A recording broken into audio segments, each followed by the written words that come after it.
Bonjour à toutes, bonjour à tous, bienvenue dans cette vidéo. Donc une dernière vidéo où on va parler des coûts d'impression et du choix de d'où on va imprimer, à la maison ou dans les labos. Mais avant de commencer cette vidéo, je voulais déjà vous remercier pour tous les commentaires que vous avez pu laisser sur les 3 précédentes vidéos.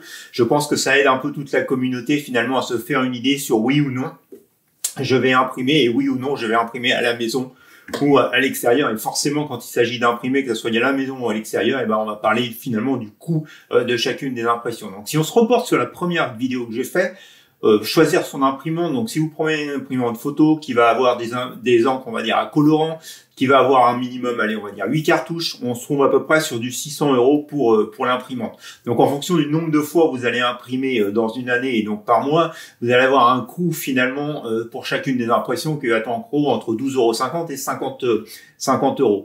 Là-dessus, vous allez rajouter le prix des cartouches. Donc chaque cartouche à peu près 21 €, il va en falloir 8. Vous allez rajouter le prix du papier en A3. Une fois que vous avez rajouté tous ces coûts successifs, vous allez vous retrouver avec une impression à la maison qui va vous coûter en gros entre 16,50 € et 55 €. Donc 55 € la photo, ça commence à faire cher. Donc du coup se pose la question, est-ce que je vais investir dans une imprimante et imprimer à la maison ou est-ce que je vais imprimer à l'extérieur? Donc pour imprimer à l'extérieur, j'ai regardé 4 laboratoires, donc je vais être très honnête avec vous, il y en a 3 que j'ai utilisés, donc que j'ai testé. Il y en a un 4e qui m'a été recommandé dans un commentaire que je n'ai pas eu l'occasion de tester. J'ai simplement feuilleté le catalogue des possibilités pour me faire un petit avis. Donc vous avez un qui s'appelle Labo Photo, qui est 100% français. Vous avez CWI, qui est donc un autre site que je ne connaissais pas. Il y a Salle Digital qui est largement connu parce qu'ils se font beaucoup de pubs sur les réseaux sociaux et donc ce qui est intéressant avec eux, c'est qu'ils vous offrent pas mal de promotions pour imprimer chez eux. Et puis après, vous avez Whitewall. Donc je vais vraiment comparer ces 4 sites par rapport au prix de base sans aucune des remises pour que la comparaison soit honnête entre tous les sites, parce que je suis pas allé voir si on pouvait avoir des coupons, on va dire, de réduction pour les 3 autres sites. Donc le labo photo, en gros, vous allez trouver sur un laboratoire qui va vous imprimer en A3 pour à peu près une trentaine d'euros. Labo photo, donc c'est vraiment un laboratoire que j'ai testé. J'ai fait plusieurs impressions avec eux sur papier, sur alu-ribon. C'est vraiment de la super qualité. Ce qui est super intéressant avec ce laboratoire, c'est que quand vous allez déjà charger les photos sur le logiciel, vous avez une idée en fonction du papier que vous allez sélectionner le rendu final. Il vous donne aussi beaucoup de conseils en fonction des types de photos que vous allez devoir imprimer sur ce que vous pouvez choisir comme papier. Et une fois que vous envoyez votre photo sur le site, avant d'imprimer, s'ils découvrent quelque chose qui leur paraît pas correct, ils vont revenir vers vous et vous demander si oui ou non vous souhaitez imprimer les photos en fonction justement de ce qu'ils ont pu constater sur le fichier que vous avez envoyé. Donc vous avez quelque part une sécurité. L'avantage aussi avec Labo Photo, c'est qu'il va vous permettre d'imprimer pour une vingtaine d'euros sur différents types de papier la même photo en 10 par 11 de mémoire. Et donc ça va vous permettre de vous faire une idée en fonction des papiers, du rendu finalement du papier et de votre photo. Donc ça peut être intéressant, ça s'appelle le pack échantillon. Donc ensuite, le deuxième site, c'est CWI. Donc CWI, c'est un site que je ne connaissais pas. Je suis allé voir donc à peu près tout ce qu'il pouvait offrir. La première chose qu'on se rend compte sur CWI, c'est que finalement, au niveau du choix du papier, il y a très peu de sélection. Par contre, les coûts sont vraiment optimales parce que vous allez pouvoir imprimer quelque chose à moins de 10 € sur leur site, sur un format A3. J'ai pas vu vraiment de possibilité à la fois d'avoir une estimation du rendu final de l'image. C'est une automatisation en fait de l'image, donc on n'est pas sûr vraiment du rendu final de l'image. De ce que je peux voir, il n'y a pas vraiment de support derrière qui va vous rendre un feedback sur ce que vous avez envoyé comme fichier. J'ai pas vu non plus cette petite alerte qui va vous dire si vous chargez cette photo de cette taille-là, l'impression va être correcte ou pas en fonction de l'agrandissement justement que vous voulez avoir, puisqu'on va imprimer donc sur du A3. Donc intéressant au niveau des coûts, je pense que c'est vraiment plus un site qu'il va falloir considérer pour imprimer des petites images que des grandes images, parce qu'il n'y a pas vraiment de garde-fou, on va dire, quand vous allez lancer l'impression. Donc ensuite, Salle Digital, donc c'est un site là que j'ai utilisé à la fois pour faire des calendriers, que j'ai utilisé pour faire des impressions papier. Donc c'est intéressant, comme je vous le disais, parce que vous allez avoir des réductions. Il faut compter sur un A3 avec un choix de papier à 310 grammes à peu près.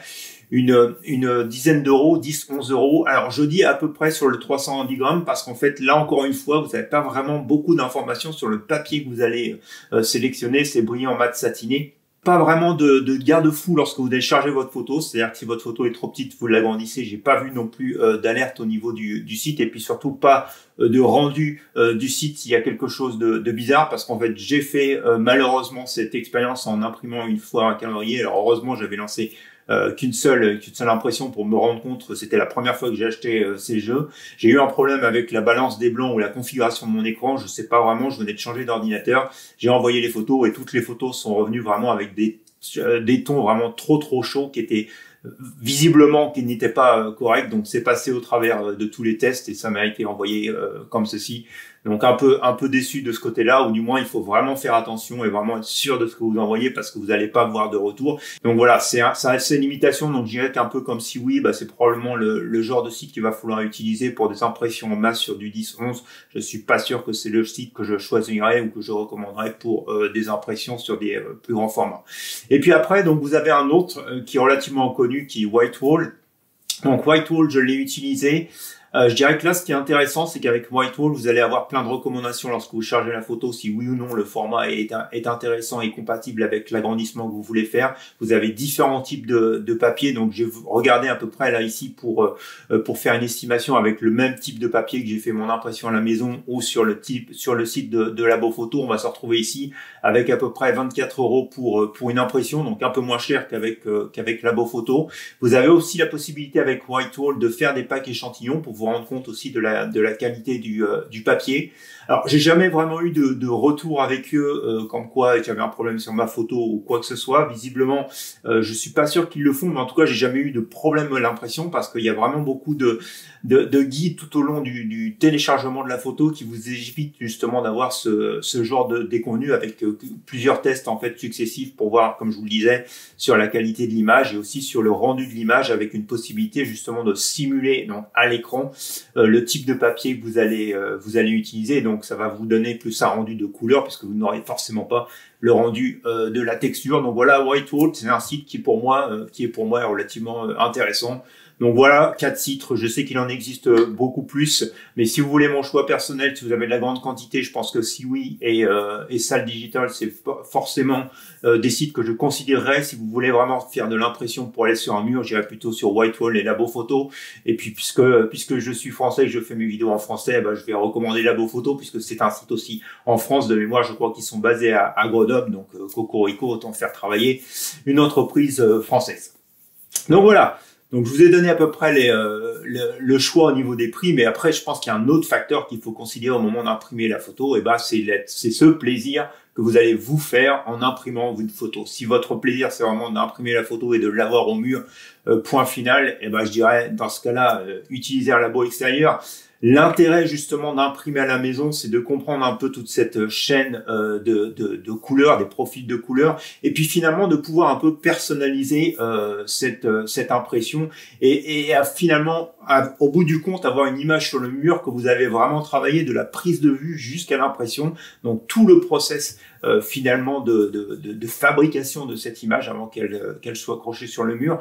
Et ça, je trouve que c'est relativement intéressant. C'est comme j'étais en train de réfléchir, mais c'est comme fabriquer une cabane aux oiseaux, l'acheter en fait dans un magasin. L'expérience n'est pas la même. Vous allez acheter un magasin, vous allez accrocher dans le jardin, vous allez être content de voir les oiseaux. Mais si comme moi, vous avez eu l'occasion de faire cette même cabane aux oiseaux avec vos enfants, de la fabriquer, de la peindre vous-même, de l'accrocher dans votre jardin et de voir les oiseaux y venir, le sentiment que vous avez lorsque les oiseaux viennent à la cabane, il est complètement différent.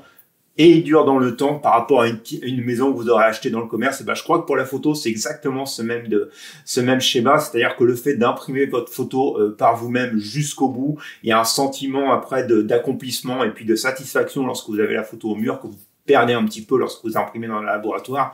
Maintenant, encore une fois, vous l'avez vu avec les coûts, si vous imprimez une photo par mois, je pense qu'effectivement, c'est pas du tout rentable, même si vous faites un agrandissement. Alors, si vous les faites un petit peu plus petits, vous pouvez utiliser une feuille de papier pour imprimer 2 photos. Donc voilà, vous allez un peu économiser. Probablement, vous allez devenir un petit peu plus rentable sur l'imprimante, quoique aussi le coût va relativement descendre rapidement lorsque vous êtes passer du A3 ou A4 dans les labos photos. Mais je pense que voilà, c'est vraiment intéressant de penser l'impression à la maison plus comme un accomplissement de tout votre travail photographique plutôt que vraiment un investissement de coût pour obtenir un produit final imprimé.